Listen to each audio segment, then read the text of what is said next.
هنشغل الفيديو، تعالوا نسمعه كده. اسمع يا ابني انت وهو، اقترحت عليهم هنعمل مدفنة جماعية في قرية دير الجرنوس، وبعد سنة ننقلهم لكنيسة العائلة المقدسة. انا عايز محدش يقول لا، محدش يقول لا. محدش يقول لا يا جماعه.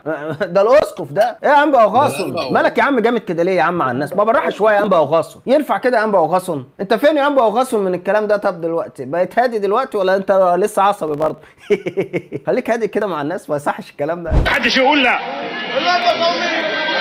لا لا لا لا، بص يا ابني لو سمحت،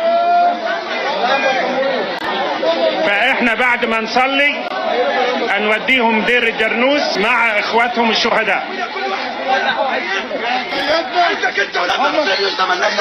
اخلص اخلص. امشي يا جليل الادب، امشي يا جليل الجدب. اديله انبا وغاصن. ازاي يقول لك يعترض عليك؟ لا ده الارثوذكسيه ما فيهاش اعتراض. اوعى تعترض على الاسقف ده، الهك على الارض ده زي ما بتقول الدسكوليه، يعني مش كلام. اديله انبا وغاصن، اديله تاني انبا وغاصن.